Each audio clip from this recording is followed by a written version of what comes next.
Hello and welcome to match number 2 of day number 2 of the third week of the Smite Oceanic Pro League. I'm Husey and joining me is Nightfall.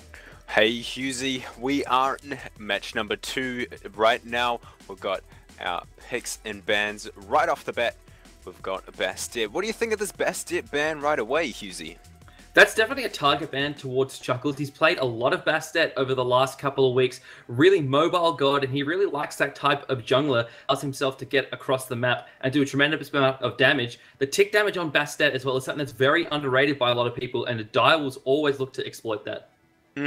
Definitely. Now, our second ban coming through is Giannis. Giannis has seen a lot of favor in the current meta. We saw him played last game actually, and that was by Crazy Aussie. It was, and he played very, very well on that. Giannis has got so much damage coming from his passive and that threshold as well, and the utility coming through from the through space and time is absolutely amazing. Just the portals, man. Like you think you've got a Giannis locked down and then he's through a wall and you've got no idea what just happened.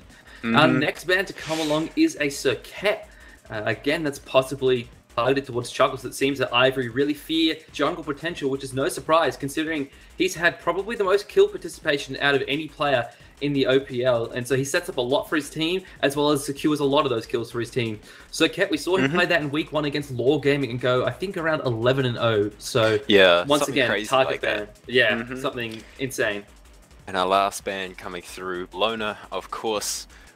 94% ban, pick and ban rate here at Something OCE. unsurprising like that. Somehow was ignored once. There's that 94%, somehow 6%. But yeah, Bologna, of course, in that in-your-face play style, I'm gonna use my entire kit on you and kill you, and even if you try to escape, I'm gonna just Eagles Rally and kill you anyway sort of play style. Yeah, our first pick coming out is going to be Ao Kwong, so Ivory Gaming, looking to play that one either in the jungle or solo lane. Interesting bit of trivia, Ivory Gaming has gone through a lane swap in this one where Jack47 has moved from the jungle into the solo lane and the solo laner Synchro has moved into the jungle. So either of those guys could be on that god. Ao Kwong puts out a tremendous amount of damage. He could do it very quickly, as well as that he's got his Execute, the King of the Eastern Seas, which could just ruin your whole day. And that leaves open Sylvanas. Sylvanas is so extremely favored here in OCE and mostly all the other regions as well. And there's good reason for it. There is definitely good reason for it. The heals that he provides are just insane, as well as that provides a lot of setup, not only with his root, but also with his pull, the Wrath of Terror as well. A great disruptive ultimate, as well as a setup one as well. We saw Prenzel land a couple of great Wrath of Terrors last game to really disrupt the attacking pattern of Synapse Gaming. And now Athena locked in as well for Dire was now. That could either be going on Richard Castle or Chuckles. Chuckles really likes his Athena jungler. Likes the junglers that can stick to you, do a lot of damage as well. Athena definitely fills out those categories, as well as that Defender of Olympus allows you to get across the map very quickly, which is something Chuckles likes to do. He likes to be in and around the fight that his teams are a part of. And we've seen him play Athena jungle before, and he uses it to great effects. It's pretty scary in the hands of Chuckles, but it could also go solo. Actually, is that still a thing? I'm pretty sure it's still a thing. It could be. Yada's in the solo lane, so he can really play whatever he wants there. He played, I think... No, it was solo lane overall in the Invite League. There was 22 different gods played in that one role. God. Yeah. What? But, so many different choices. Yeah, let's get on to... Second pick for Ivory. Ho-Yi. Interesting. Ho-Yi. That is one of Rob Dignity's favorite picks. I think we've seen him play at almost every single match we've had him here on TeamDownTV, whether it was the Pro League qualifiers or in the Pro League itself. Really likes the damage that it can output. As a very skilled AD carry god to play, obviously that Ricochet being very difficult to hit.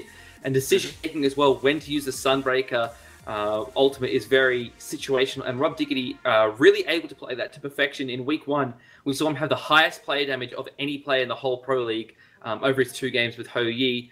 And then our next pick is going to be Geb. Yeah, Geb Ho-Yi, pretty scary lane right there. Yeah, exactly right. Ho-Yi, like you mentioned, so much damage coming through, and Rob Diggity most kills, was it, in the first week of the Pro League? That's most kills and most damage, I think. And you put it with a Geb, who's arguably the most peeling support right now, other than Kipri. Not looking good for More Direwolves, like the most but up-healing support. Gabba sexy. Right, our next god to be selected is Agni. So that'll be going towards Kikiamiya in the mid lane. We've seen him play this a lot. Agni can put out just so much damage with his fire bombs, the tick damage as well. You know, you can get caught by that if you're not careful. But Agni, really, I wouldn't say a comfort pick of Kikiamiya's, but definitely one that he likes to play a lot. And it's the versatility of Agni coming through. He's got a nice escape, large amount of burst damage, a large amount of poke damage, and yeah, that's all we really need on a mid laner is that escape, and he's got optional burst damage and poke damage, and it's great, and it's on low cooldown, and he's got that dot damage as well. He's everything you want on a mid laner. Exactly right. Turning towards our next set of bans here, we can see Poseidon and Xbalanque banned out. Obviously, the Direwolves don't want to be playing an Agni into a Poseidon. Xbalanque banned away from just laning in the AD carry position. It's going to force him to play something else, and it looks like it's going to be Neith. Ooh, interesting. So Neith, sort of, I don't want to say fallen out of favor. She's still very, very strong, and with the Athena, the global presence from Direwolves right now is pretty scary. The Defender of Olympus, mix that in with a World Weaver.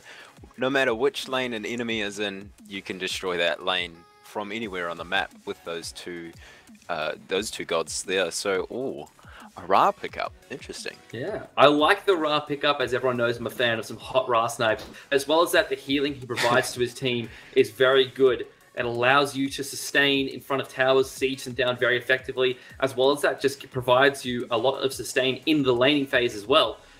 Team fights as well, that can be tremendous to have.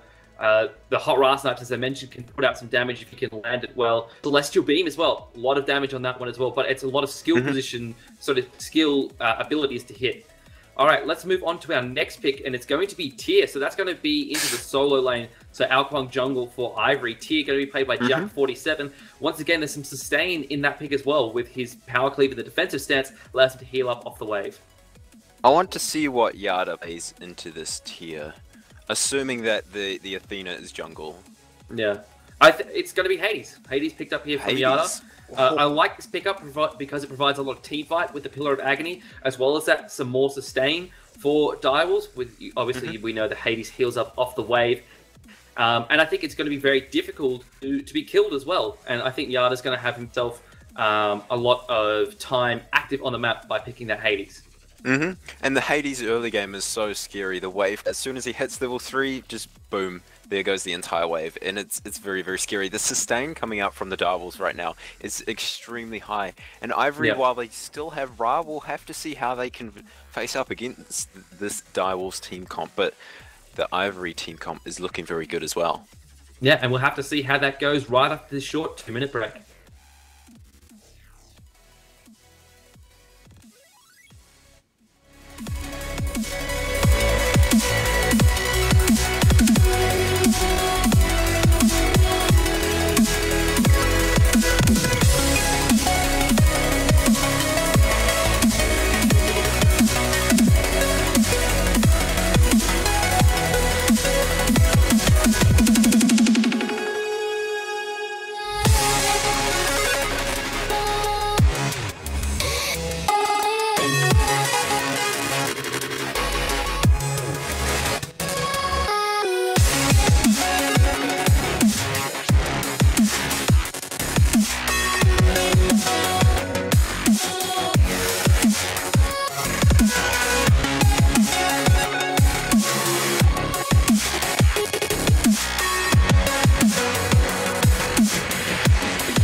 and welcome to week 3. Sorry, I thought it was week 2. It's week 3. We're getting ahead of ourselves already. Of the Smite Oceanic Pro League, I am Husey, and joining me today is Nightfall.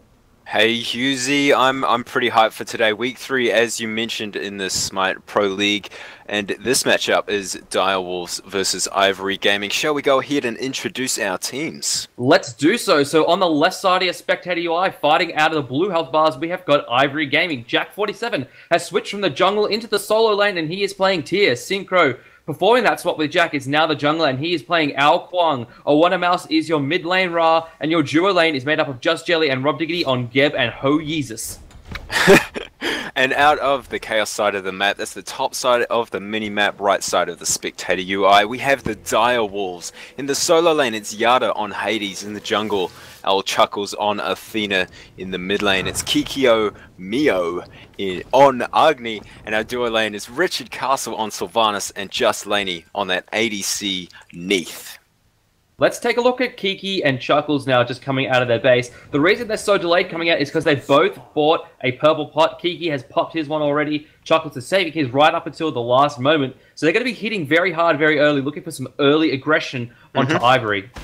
Definitely, those purple pots give you that extra power early game. It does cost 400 gold, but the duration you have it is definitely worth it. Speed buff being taken by El Chuckles. Back camps by Kiki. And they're just going to go to their respective roles. Let's look at the side of Ivory. So everything really standard on their side. So Jack has got that tier 2 of a Stone of Gaia for the sustain against a Hades, due to Hades sustain being somewhat OP. Yeah. I mean, Hades hits level 3, and he's just extremely hard to kill, and he does lots of damage to you.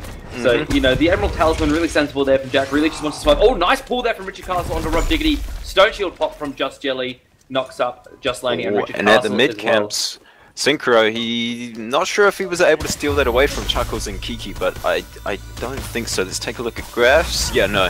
Direwolves were able to secure that one. But yeah, this duo lane. Yeah, I think back towards the mid lane as well, the early power that Chuckles and Kiki are going to have over Mouse and Synchro is going to be something that Ivory really needs to watch out for, not get themselves into any early fights that they can't really handle. The thing that they do have going their way, though, is that since Mouse is playing Ra, he'll have a lot of sustained heals, so they can do some damage in a team fight and then just heal that back up. Whereas on the side of Direwolves, they don't have that sustain. Definitely, so that's where the power of Ra comes in. He could go utility or damage and he's still got that healing, making sure that his team is able to siege as much as possible. But the downside to that is it's sustain, but with burst damage you could completely eradicate that, and with Agni and Aneath and a Hades as well, the burst coming out from Direwolves is definitely going to be able to shut that down. What I really like from Direwolves is they have a lot of setup for Kiki Mio and Just Laney, and even Laney provides some of his own setup, and same with Kiki, so there's going to be a lot of stuns and taunts and stuff coming out on the side of Direwolves in order to really deal some heavy damage to Ivory over in the duo lane. A little bit of action going on there, nothing too crazy right at this moment, but yeah, there's going to be a lot of setup, so expect to see Kiki doing lots of damage. He's already hit level 5 pre 2 minutes 30, so he's going to be looking to drop some of those fire bombs down onto Mouse's head. Look at these 2 creeping curses on the side of Ivory out of Synchro and Just Jelly. What do you think of this? I think those are designed to catch out either Just Laney or Kiki Mio very early on and just slow them into oblivion. They don't really have as many hard CCs as the Direwolves do, and so they're really relying more on slows to be able to take them out. Oh, and in the solo lane, there's a Lawbringer forced after the Pillar of Agony was used by Yada, so he's on top of this lane, although it is expected, like we mentioned, Hades early game is very strong. In the duo lane, there's a Defender of Olympus down onto a Laney from El Chuckles. Worldweaver coming in, it's gonna hit Synchro, he gets extremely low. El Chuckles does land the reach passive basic attack, but will Direwolves go on? No, they will not, and that will not be first blood. Wisely backed out there to the Direwolves pretty early to be doing any kind of tower diving kind of heroics, but Synchro very lucky to escape there. That could have been very detrimental. Getting the Ao Kwang behind early is not something you want to do. You want to get him fed You want to get him farming as much as possible to get to that late game where he can just absolutely destroy a team with all of his magical power he can output. Mm-hmm. Indeed. So take a look at the builds. So the only interesting... Oh, there was a Searing Pain in the mid camps, but only going to land on El Chaco's, not going to do too much damage. The Transcendence versus the Devourer's Glove. So we mention this almost every week, but I think we need to mention it again. Which one do you think will come out on top? I believe Transcendence. Transcendence on Neath is really, really good. Gives you a lot of early power. Richard Castle is rotated into the mid lane here, maybe looking to try and find out Oceanic, who's got very little mana left. But Dival's going to back off here. But yeah, I think Transcendence, especially on a Neath, works very well. I think it can work on a Hoagie as well. I guess Rob Diggity just wants a lot of sustain. Neath's got her inbuilt sustain with her Broken Weaves, so not as necessary for her to get Devourer's Gauntlets. I just think Transcendence is the better item for a Neath. Well, look at the positioning of Jack. He's a little bit out of position. There's the Taunt and the Pillar of Agony dealing so much damage to Jack. Will that be first blood? Yes, it will. And Yada is able to secure that one after a great gank. I'm glad that this Hades is on the same team as the Agni, because I don't want to be saying Agni gets caught out by a Pillar of Agony. That would just be too difficult to say. And I'm glad Synapse Gaming isn't in this one either, because then if Agony pops his Pillar of is Agony who's caught by Pillar of Agony. Like, just too much. Just please. Too much agony. Too much. Alrighty, so we can see a 3-man rotation from Ivory going towards this red buff here. Really want to make sure they are farming efficiently, everyone getting the maximum amount of gold possible. Especially with a Geb and Ao Kuang, you're really focused towards late game with those two gods, and getting them as much farm as possible will help accelerate that growth towards late game.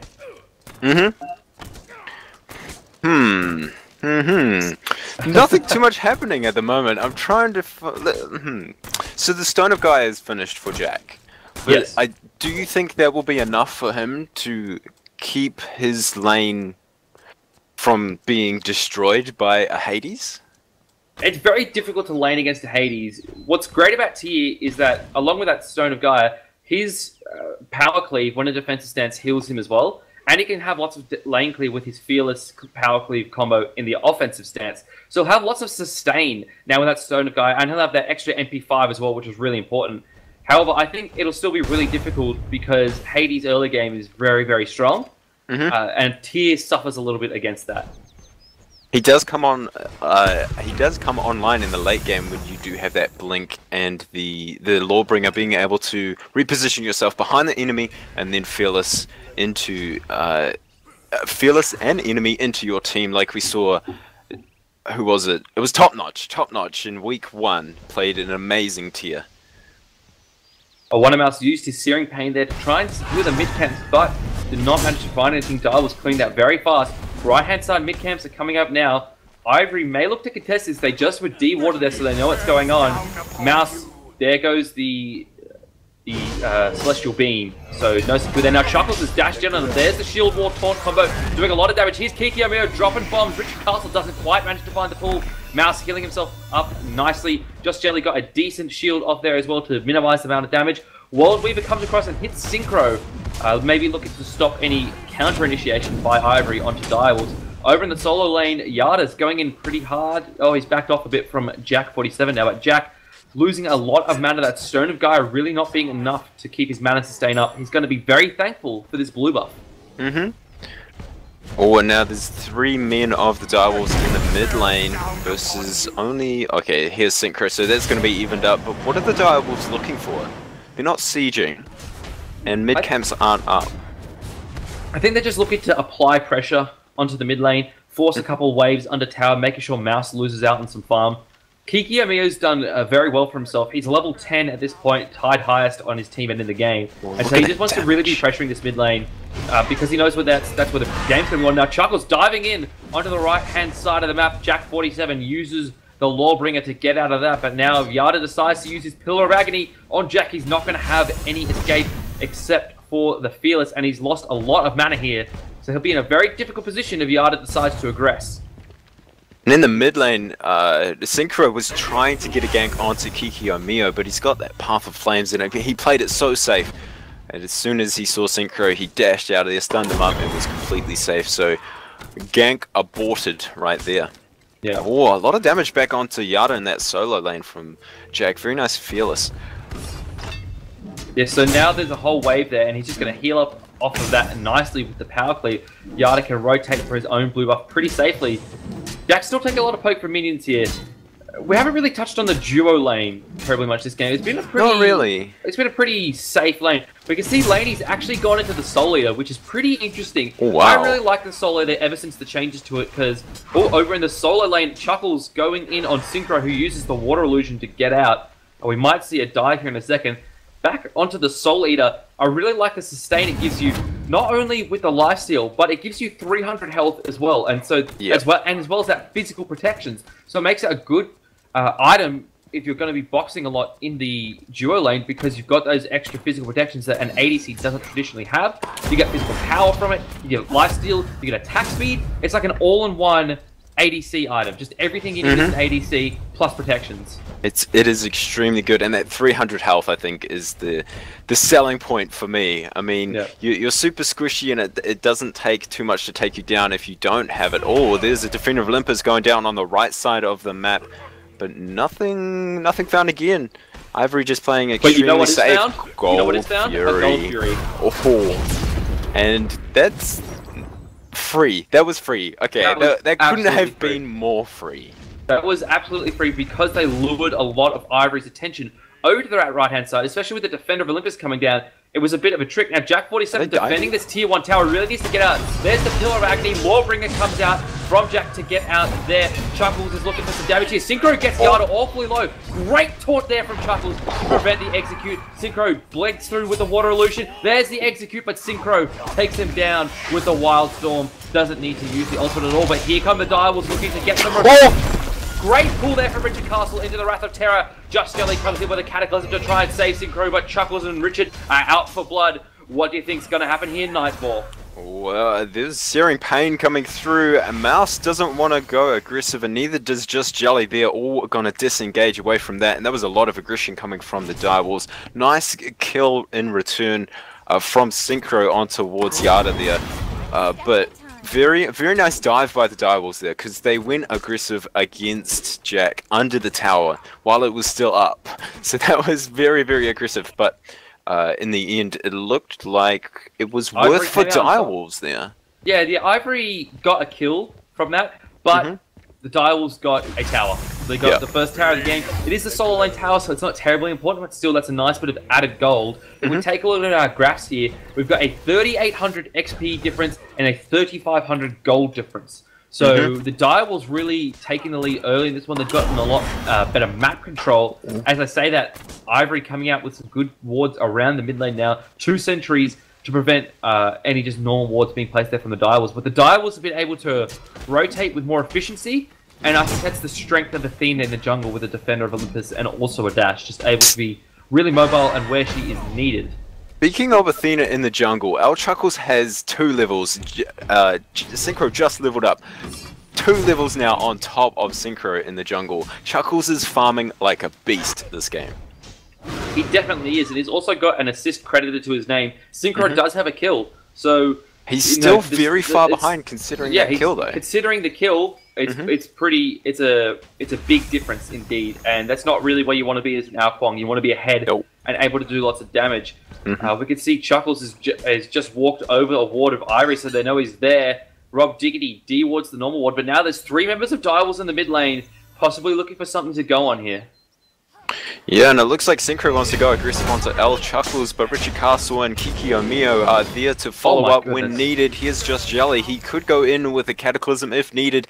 The grasp does not land from Richard, so everything just gonna disengage. Oh, it looks like Richard and L Chuckles have something else to say about that. They go aggressive onto Mouse. There's the Cataclysm for the disengage, but they're still going aggressive. That Flame Wave did so much damage from Kiki Omio, and here's Yada. He went aggressive too, Hughes. Yeah, he did very much so. In the middle of the map now as well. Mouse uses the Searing Pain, hits Kiki Omio in the back. He's taken a lot of damage. Mouse can drop a heal here and really keep his team in this fight, whereas the Direwolves Oh no, they've got the sustain from both Hades and Sylvanas, so nice skills coming out from both teams. And so Direwolf's going in aggressive. There's a nice bomb there from Kiki. Jack47, great fearless on Kiki under the tower. He is executed by Synchro. There is the Pillar of Agony from Yada. Synchro maybe looking to re-engage. He's still up in the air as the Dragon dives in on El Chuckles, who's by himself in the backline. But here is Yada to save his teammate. Once again, it is Jack47 under tower alone against a pack of Direwolves. And in the back of all that, Just Laney takes the tier 1 tower on the left. Oh, very nice split push and very nice engage from the Direwolves. Although they were off.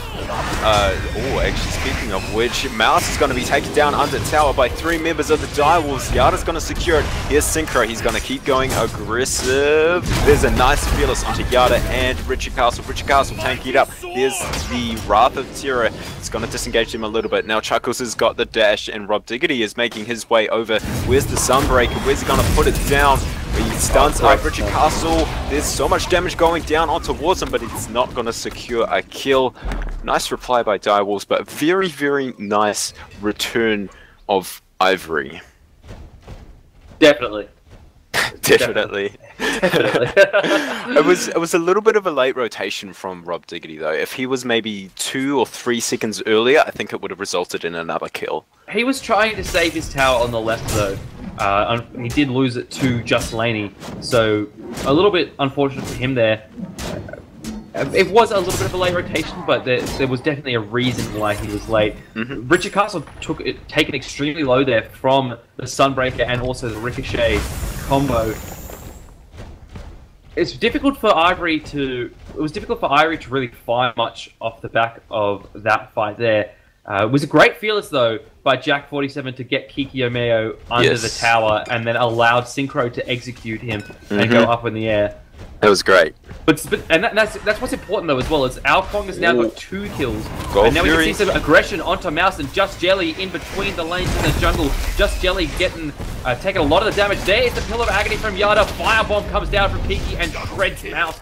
Burns him to a crisp. Just Jelly goes down. It's a double kill for Kiki Omeo. Jack47 getting burnt alive here by Kiki as well. He's doing a lot of damage on that Agni. There's the World Weave onto Jack47. Chuckles. Once blood. Yada takes down Synchro in the back of the fire. Rob Dignity is here though to save his teammate. And that should be another Gold Fury the way of the Direwolves.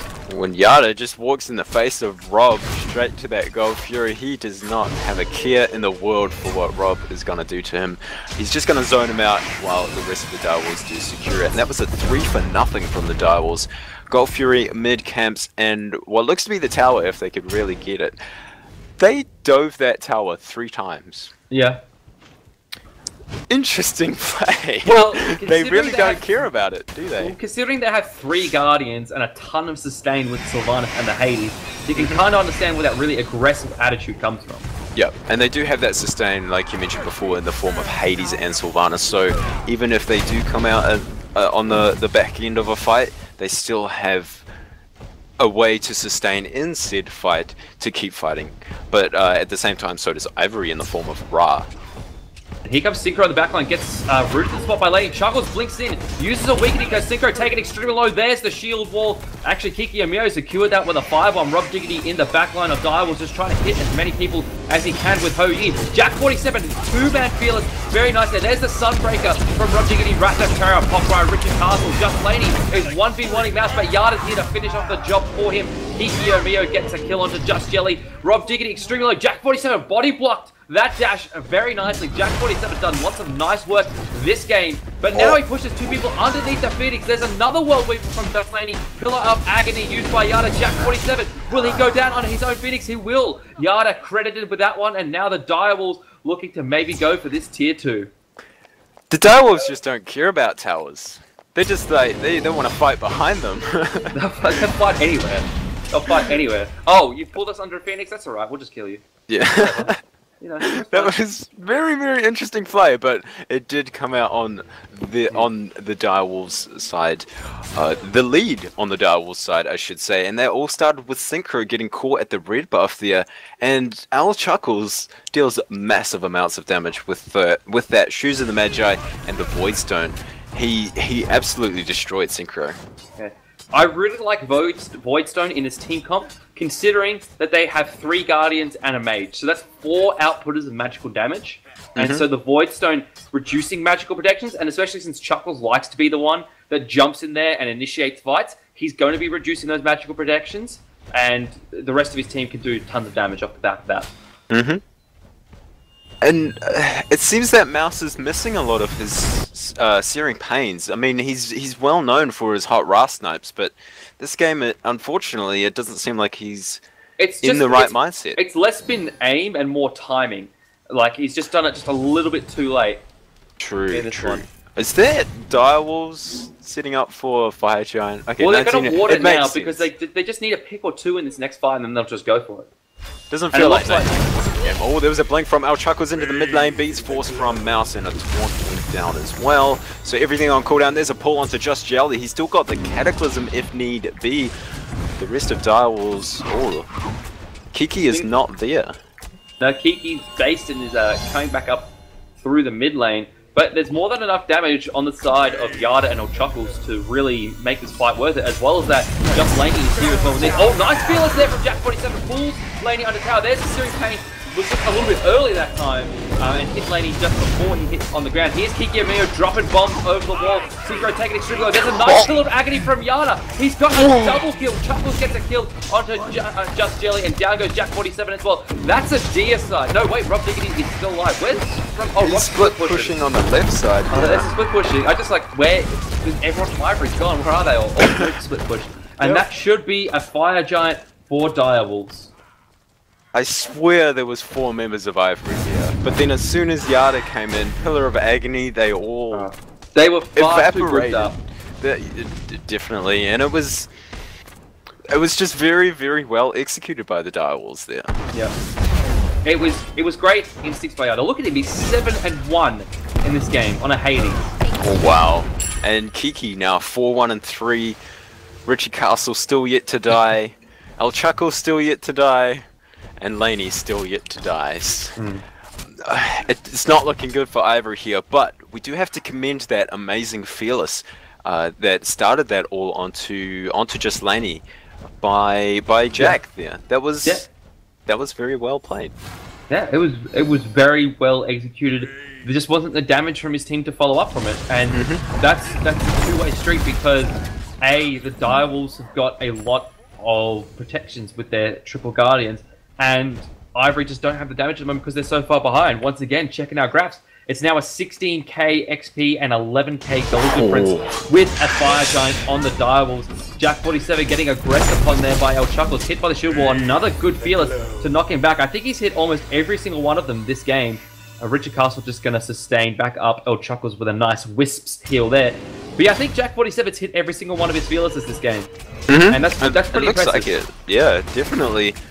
And going back to the XP advantage, Kiki has a 4-level advantage over Mouse, and Yada has a 4-level advantage over Jack.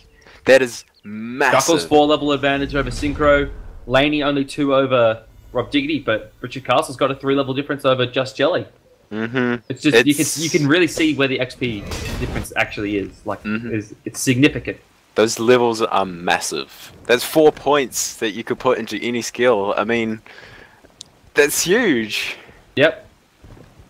That is indeed a great advantage for the Direwolves to be having at this point. They got another Gold Fury, so far in this one they have got 3 Gold Furies and 1 Fire Giant.